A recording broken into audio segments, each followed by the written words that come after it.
Hello friend, welcome to my YouTube channel. आज का ये वीडियो ये है अरस्तु के दास्ता संबंधी विचार। दास्ता से संबंधित जो अरस्तु के जो दास्ता संबंधी विचार है या दास्ता संबंधी सिद्धांत। दास प्रथा संबंधी अपने विश्लेषण में अरस्तु ने सर्वप्रथम दास के अर्थ को स्पष्ट किया है। उसने दास को पारिवारिक संपत्ति का भाग माना है। उसके अनुसार जो स्वभावतः अपनानीय है लेकिन दूसरों का है वो दास है। तो उसका अनुसार ये कि जो स्वभावतः अपनानीय है लेकिन दूसरों का है वो है दास है। अरस्तु के अनुसार राज्य चूंकि गृहस्थियों के संयोग से बनता है, इसलिए दास प्रथा को समझने के लिए हमें गृहस्थी के प्रबंध को समझना चाहिए। गृह प्रबंध के विभिन्न अंग उन व्यक्तियों के साथ जुड़े होते हैं जिनके सहयोग से गृहस्थी बनती है, और पूरी गृहस्थी में स्वतंत्र नागरिक भी होते हैं और दास भी होते हैं। परिवार के प्रमुख अंग हैं जैसे स्वामी हो गया और सेवक, दास, पति पत्नी और संतान। अरस्तु के अनुसार संपत्ति गृहस्थी का हिस्सा होती है। संपत्ति अर्जित करने की कला गृह प्रबंध की कला का अंग है। संपत्ति दो प्रकार की होती है, एक हो गया सजीव, दूसरे हो गया निर्जीव, एनिमेटेड एंड इनएनिमेटेड। निर्जीव संपत्ति में मकान, खेत और दूसरी अचल संपत्ति आती है। सजीव संपत्ति में हाथी, घोड़े, अन्य पशु व दास सम्मिलित हैं। तो सजीव संपत्ति, निर्जीव संपत्ति हो गया मकान, खेत, जो दूसरी अचल संपत्ति हो गया सजीव संपत्ति में घोड़े, हाथी, अन्य पशु और दास। किसी भी परिवार की सफलता और उसके कल्याण के लिए दोनों प्रकार की संपत्ति अपरिहार्य है। अरस्तु के शब्दों में संपत्ति वास्तव में सजीव और निर्जीव उपकरणों का समूह है। दास संपत्ति का सजीव उपकरण है। जिस प्रकार कुछ उपकरण अन्य उपकरणों में अग्रणी होते हैं, क्योंकि निर्जीव उपकरणों में तभी काम लिया जा सकता है जब उनसे पहले सजीव उपकरण विद्यमान हो। संक्षेप में अरस्तु ने दास को मनुष्य की श्रेणी में न रखकर उपकरणों की श्रेणी में रखा है। दास परिवार की संपत्ति है, उसका उपकरण, उसका दास का महत्व, जो दास है उसका महत्व परिवार के कारण है, उसके पृथक उसका कोई अस्तित्व नहीं है। अरस्तु द्वारा जो प्रतिपादित दासता के अर्थ में प्रकृति, उसकी प्रकृति, नेचर स्पष्ट होती है। दासता की प्रकृति स्पष्ट करते हुए अरस्तु तीन बातें बतलाता है। जो व्यक्ति अपनी प्रकृति से स्वयं अपना नहीं बल्कि दूसरों का है, फिर भी मनुष्य ही है, वह स्वभावतः दास है। वह व्यक्ति जो मनुष्य के होते हुए भी संपत्ति की एक वस्तु है और दूसरे के अधीन रहता है, दास कहलाता है। तीसरा हो गया संपत्ति की वस्तु जो कार्य का उपकरण है और जिसे संपत्ति के स्वामी से पृथक किया जा सकता है, दास है। दासता का औचित्य। अरस्तु द्वारा दास प्रथा के समर्थन में दिए गए तर्क अथवा आधार निम्न है। फर्स्ट हो गया दासता प्राकृतिक है। अरस्तु के अनुसार अरस्तु सर्वप्रथम मानव मात्र की प्राकृतिक असमानता के आधार पर दासता का समर्थन करता है। अरस्तु का विचार है कि बुद्धि, योग्यता और गुण की दृष्टि से व्यक्ति प्रकृति से ही असमान होते हैं। प्रकृति के द्वारा विभिन्न व्यक्तियों को अलग अलग गुण प्रदान किए जाते हैं। वो नहीं चाहती कि प्रकृति नहीं चाहती कि सभी व्यक्ति शारीरिक और मानसिक दृष्टि से समान हो। एक और बहुत अधिक बुद्धिमान व्यक्ति होते हैं जो बुद्धिमत्ता के आधार पर शासन करने और निर्देश देने की योग्यता रखते हैं। दूसरी ओर ऐसे बुद्धिहीन व्यक्ति होते हैं जो केवल आज्ञा पालन की क्षमता रखते हैं। स्वाभाविक रूप से प्रथम श्रेणी से व्यक्ति स्वामी और दूसरी श्रेणी, प्रथम श्रेणी के व्यक्ति स्वामी और दूसरी श्रेणी के व्यक्ति सेवक होते हैं। ये है प्रथम वर्ग मानसिक शक्ति का प्रतिनिधित्व करता है और द्वितीय शारीरिक शक्ति का। पारिवारिक कार्यों के लिए इन दोनों का सम्मिलित होना आवश्यक होता है। इसलिए दासता क्या है, प्रकृति के अनुकूल है। तो उसने दासता को क्या माना है, प्रकृति के अनुकूल माना है अरस्तु। दूसरा हो गया स्वामी वर्ग के व्यक्तियों और संपूर्ण समाज के लिए लाभप्रद है। दास प्रथा इस दृष्टि से न्यायोचित है कि यह स्वामी वर्ग के व्यक्ति और संपूर्ण समाज के लिए लाभप्रद है। समाज का कल्याण इसी बात में है कि विवेक शक्ति संपन्न व्यक्ति अपने बौद्धिक और नैतिक गुणों का विकास करे। गुणों का यह विकास तभी संभव है जबकि इस वर्ग के व्यक्तियों को पर्याप्त अवकाश प्राप्त हो, और यह अवकाश उन्हें तभी प्राप्त हो सकता है जब कि दास वर्ग इस उच्च वर्ग की घरेलू आवश्यकताओं को पूरा करने के लिए श्रम करे। इस प्रकार दास प्रथा के बिना बुद्धिमान व्यक्ति अपने उच्चतम विकास गुणों का विकास नहीं कर सकेंगे। अरस्तु लिखते हैं जिस प्रकार वीणा आदि वाद्य यंत्रों की सहायता के बिना उत्तम संगीत उत्पन्न नहीं हो सकता है, उसी प्रकार दासों के बिना स्वामी के उत्तम जीवन तथा बौद्धिक एवं नैतिक गुणों का विकास संभव नहीं है। तीसरा हो गया दासता नैतिक है। अरस्तु की दृष्टि से दास प्रथा को आवश्यक मानता था। नैतिक दृष्टि से उसका मत था कि स्वामी और दास के नैतिक स्तर में भेद होता है। स्वामी गुणी तथा दास क्या होता है, गुणहीन होते हैं। अतः स्वामी का कर्तव्य है कि दासों के प्रति स्नेहपूर्ण और दयालु रहे तथा दास का काम है कि वह स्वामी की आज्ञा का पालन करे। दासों में गुणों का उत्पन्न होना तभी स्वाभाविक है जबकि स्वामी और दास दोनों का संपर्क हो। चौथा हो गया राष्ट्रीय अर्थव्यवस्था तथा स्थायित्व का अंग।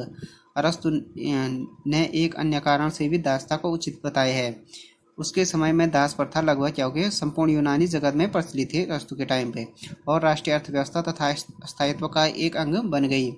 यूनानी नगर राज्यों में दासों का एक बहुत बड़ा वर्ग होता था और सारी अर्थव्यवस्था इन पर टिकी हुई थी। ऐसी स्थिति में दास प्रथा को अस्वीकार करने से न केवल नगर राज्यों की शांति संतुलन बिगड़ने का डर था, वरन इन राज्यों की आर्थिक, सामाजिक और राजनीतिक व्यवस्था के ध्वस्त हो जाने का भी आशंका थी। अतः अरस्तु ने अपनी व्यावहारिक बुद्धि के आधार पर दास प्रथा का समर्थन किया था।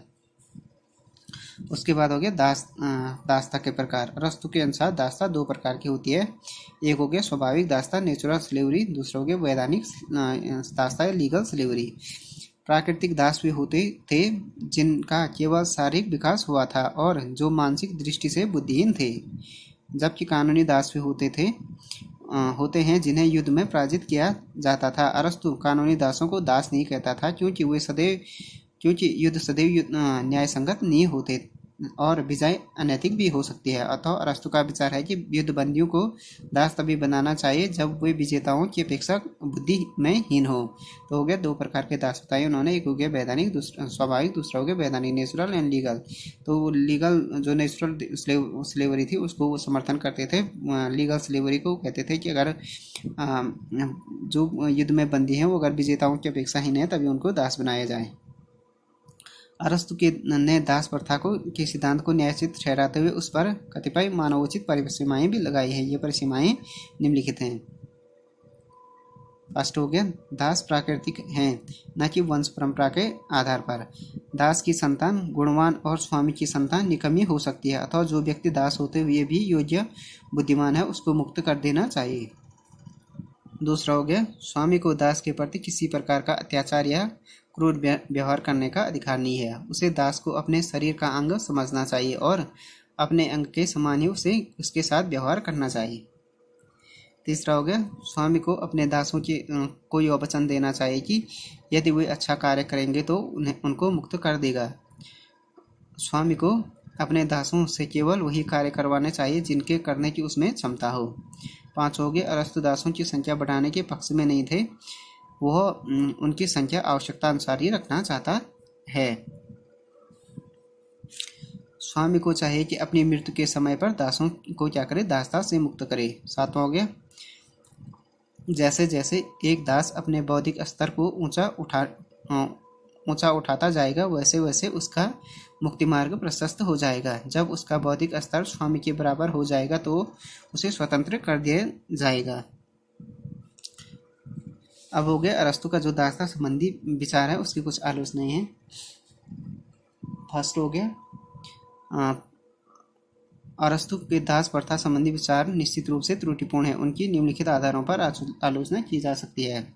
फर्स्ट हो गया दास प्रथा क्या है, अप्राकृतिक है। दास प्रथा किसी भी तरह प्राकृतिक नहीं है। मनुष्य में विभिन्नता तथा बुद्धि की कुशाग्रता में अंतर होते हुए भी एक प्राकृतिक समानता होती है जिसकी अवहेलना करना राजनीतिक शास्त्र का अपमान करना है। दासता संबंधी उसके विचार व्यावहारिकता की कसौटी पर पूरे नहीं उतरते हैं। यदि उसका यह कथन स्वीकार कर लिया जाए कि दासता एवं स्वामित्व के तत्व व्यक्तियों में जन्मजात हैं तो यह व्यावहारिक कठिनाई उत्पन्न हो जाती है और यह निश्चय किस प्रकार किया जाए कि कौन से व्यक्ति नैसर्गिक रूप से दासत्व के तत्व लेकर पैदा हुए हैं और एवं किन में स्वभावतः ही स्वामित्व के गुण विद्यमान हैं।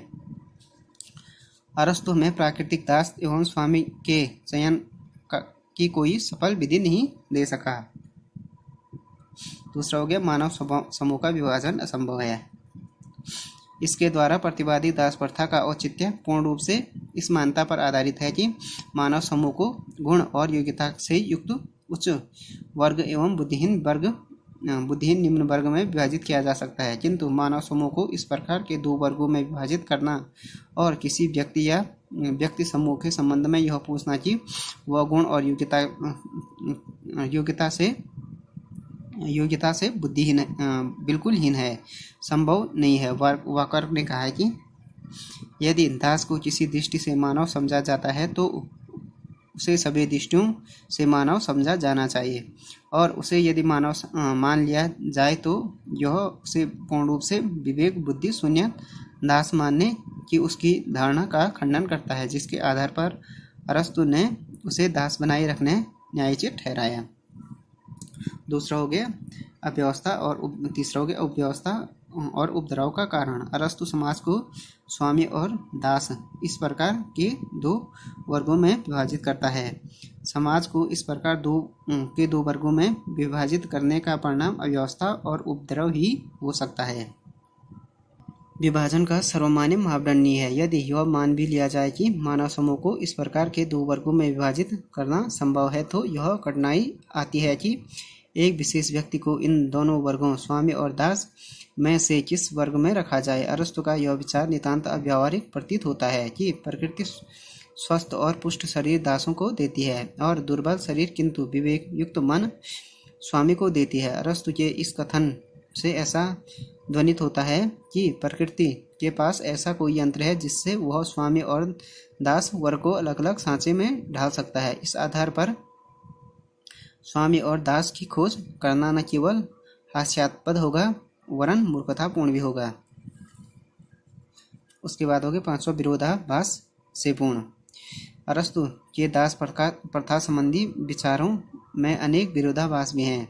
अरस्तु का कथन है कि दास शारीरिक दृष्टि से विकसित लेकिन बौद्धिक दृष्टि से विवेक शून्य और ज्ञान शून्य होता है, परंतु इसके साथ ही वह यह भी स्वीकार करता है कि दास अपने स्वामी के संपर्क में आने पर अपना पूर्ण विकास कर स्वतंत्र हो सकता है। यह बात समझ में आने वाली नहीं है कि प्रकृति से ही विवेक शून्य वह इतने सहज रूप में विकास कैसे कर लेता है, और यदि इस विवेक शून्य व्यक्तियों के लिए विकास करना ही सहज है तो फिर इन्हें दास बनाने की आवश्यकता क्या है। इन्हें श्रेष्ठ व्यक्तियों का संपर्क किसी अन्य रूप से प्रदान किया जा सकता है।